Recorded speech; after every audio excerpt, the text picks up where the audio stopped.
Good morning student. आप सभी का हमारे यूट्यूब चैनल MLS में स्वागत है। मैं कमलेश कुमार मौर्य, हंसवानी इंटरमीडिएट कॉलेज कस्या सोनभद्र में भौतिक विज्ञान के शिक्षक के रूप में कार्य कर रहे हैं। आज कक्षा 12 भौतिक विज्ञान में कूलाम के नियम एवं वैद्युत क्षेत्र में एक टॉपिक है आवेशन। आवेशन क्या है, किसे कहते हैं, आज इसी पर चर्चा होगी। तो चलिए हम बताते हैं आवेशन किसे कहते हैं। आवेशन किसी वस्तु को आवेशित करने की प्रक्रिया आवेशन कहलाती है या कहलाता है। किसी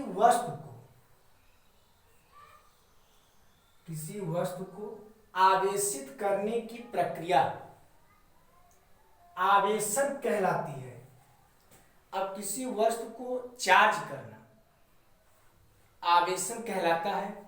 यह आवेशन जो होता है दो प्रकार का होता है, अर्थात अगली हेडिंग आपकी चलेगी आवेशन के प्रकार। आवेशन दो प्रकार के होते हैं। पहला होता है संपर्क विधि द्वारा आवेशन, दूसरा होता है प्रेरण विधि द्वारा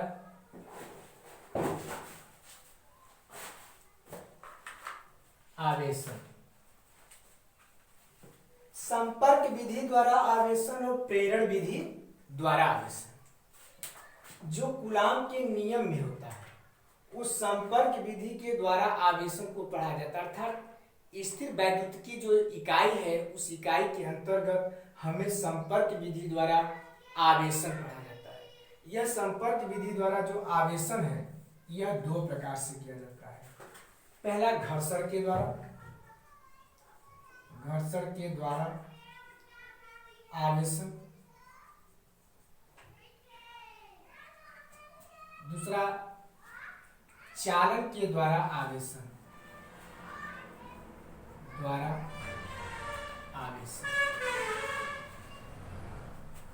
घर्षण के द्वारा आवेशन का मतलब होता है कि दो वस्तुओं को जब आपस में रगड़ा जाएगा, घर्षण किया जाएगा।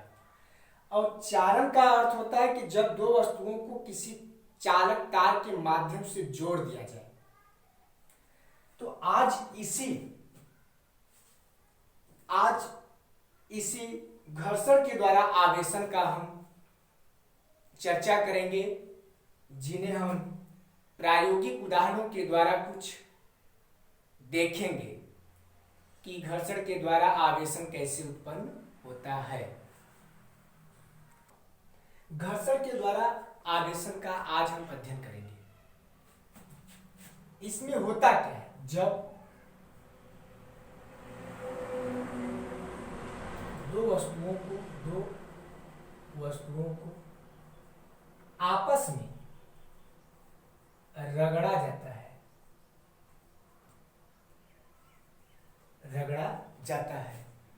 तो एक वस्तु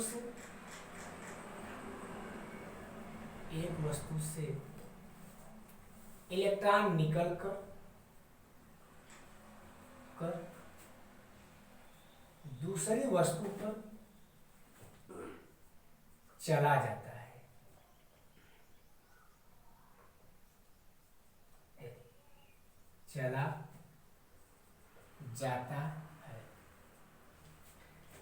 घर्षण के द्वारा आवेशन, जब दो वस्तुओं को आपस में रगड़ा जाता है तो एक वस्तु से इलेक्ट्रॉन निकलकर दूसरी वस्तु पर चला जाता है। जैसे ये दो वस्तु A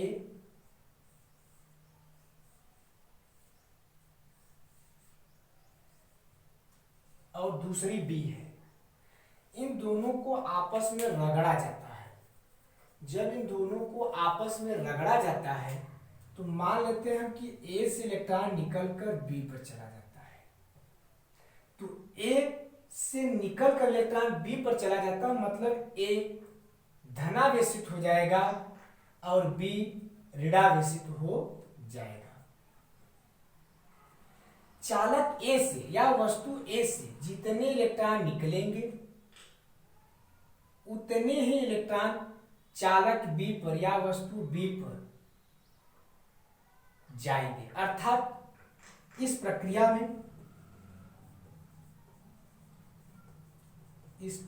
में दोनों वस्तुओं पर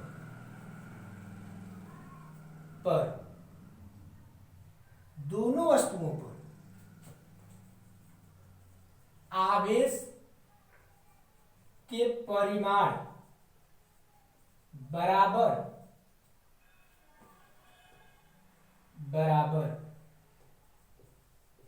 तथा प्रकृति विपरीत होती है।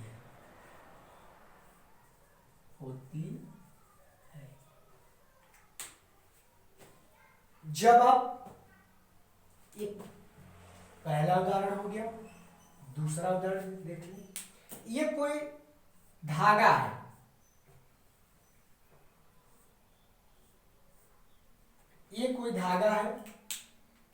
इस धागे को हाथ के माध्यम से घर्षण करके छोड़ देते हैं तो देखने को क्या मिलता है कि धागे पर प्लस आवेश और ये जो हाथ है, हाथ पर ऋण आवेश चला जाता है, मतलब धागे से इलेक्ट्रॉन निकलकर हाथ पर चला जाता है। धागे से जितने इलेक्ट्रॉन निकलेंगे हाथ पर उतने ही इलेक्ट्रॉन जाएंगे। दोनों के परिमाण आपस में बराबर होंगे, लेकिन प्रकृति दोनों का क्या होगा? विपरीत होगा, एक का प्लस और एक का माइनस। अतः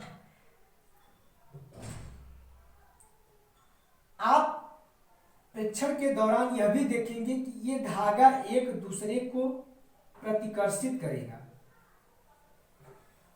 तथा हाथ को इस धागे के पास लाने पर धागा हाथ की तरफ आकर्षित हो जाएगा।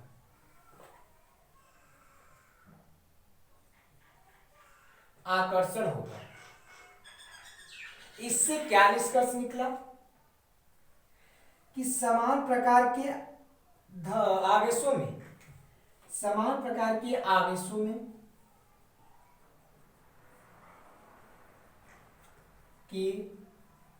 आवेशों में प्रतिकर्षण तथा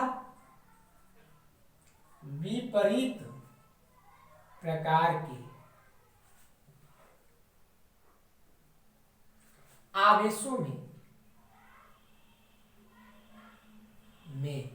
आकर्षण पाया जाता है।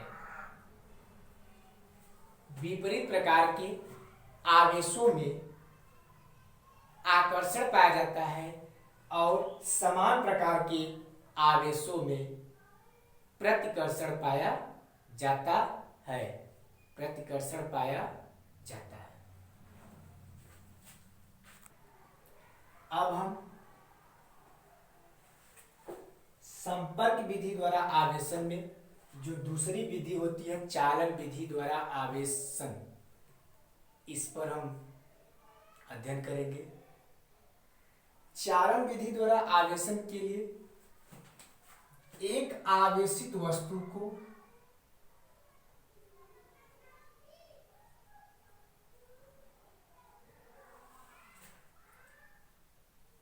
और एक अनावेशित वस्तु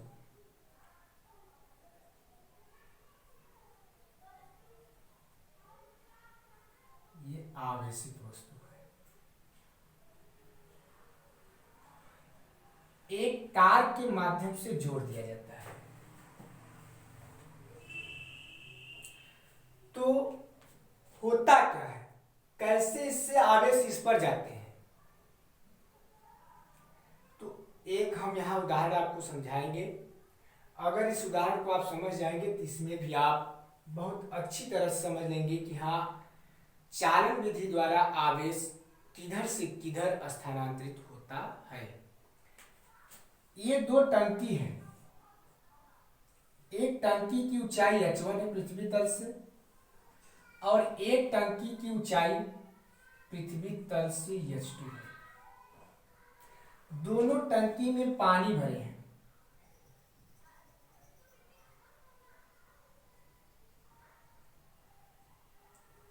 और एक पाइप के माध्यम से टंकियों को आपस में जोड़ दिया जाता है।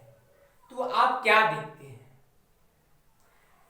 पानी जो होता है जल, इसका बहाव या जो प्रवाह होता है वह ऊंची वाली टंकी से नीची वाली टंकी में जाने लगता है। इसका कारण क्या है? क्योंकि इस टंकी की ऊंचाई h1 है और इस टंकी की ऊंचाई h2, अर्थात h1 ऊंचाई बड़ी है किससे? h2 से।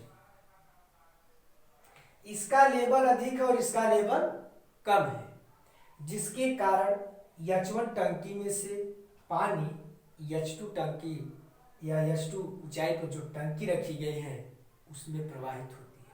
ठीक यहां लेवल के कारण, मतलब ऊंचाई के कारण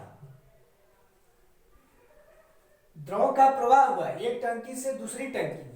ठीक उसी प्रकार यहां पर आवेशित वस्तु में विभव पर एक विभव होता है और अनावेशित वस्तु का भी विभव होता है। आवेशित वस्तु का विभव उच्च होता है और अनावेशित वस्तु का विभव शून्य होता है। विभव में अंतर होने के कारण, यहाँ पर ऊंचाई में अंतर होने के कारण द्रव का प्रवाह होने लगा, तो यहाँ पर विभव में अंतर होने के कारण आवेश चालक ए से, आवेशित वस्तु ए से अनावेशित वस्तु बी की ओर चलने लगते हैं। ये चालकता है।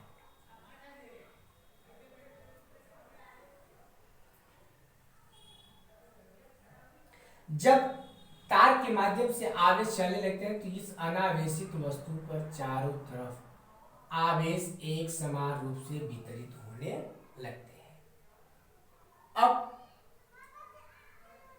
टंकी h1 ऊंचाई की टंकी का पानी h2 ऊंचाई की टंकी में कब तक प्रवाहित होगा? जब दोनों टंकियों की ऊंचाइयां आपस में बराबर कर देंगे तो पानी का या द्रव का या जल का जो प्रवाह हो रहा है वो बंद हो जाएगा।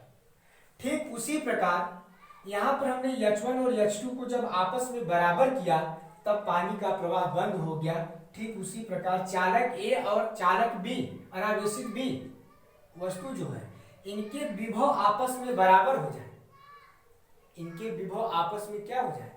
बराबर हो जाए, तो आवेशित वस्तु ए से अनावेशित वस्तु बी की ओर जो आवेश का प्रवाह है वह होना बंद हो जाता है। इसी प्रकार से चालन विधि द्वारा आवेशन किया जाता है। अर्थात इसे लिखना होता है तो इसमें एक आवेशित वस्तु ए तथा अनावेशित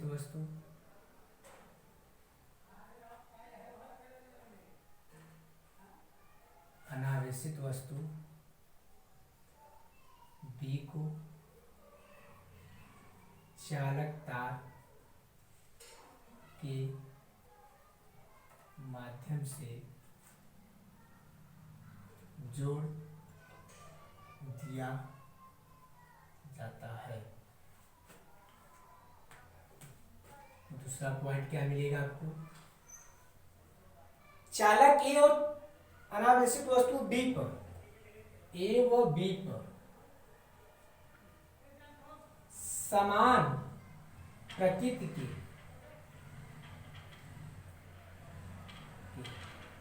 तथा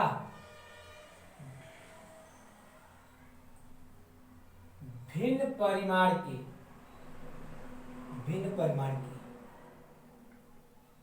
आवेश पाए जाते हैं, जबकि घर्षण के द्वारा आवेशन में ऐसा नहीं पाया जाता था। एक वस्तु को रगड़ते थे और दूसरी वस्तु पर आवेश चला जाता था, तो एक वस्तु पर जिस वस्तु से आवेश निकलता था वो धनावेशित और दूसरी वस्तु ऋणावेशित हो जाती थी। मतलब घर्षण द्वारा में एक धनावेशित और एक ऋणावेशित। और चालन विधि द्वारा आवेशन में दोनों वस्तु समान प्रकृति के होते हैं, और घर्षण विधि में आवेशों के परिमाण बराबर होते हैं, लेकिन प्रकृति विपरीत होती है। लेकिन यहाँ पर परिमाण अनावेशित चालन विधि द्वारा जो ए और बी वस्तु है समान प्रकृति के तथा भिन्न परिमाण आवेश पाए जाते हैं।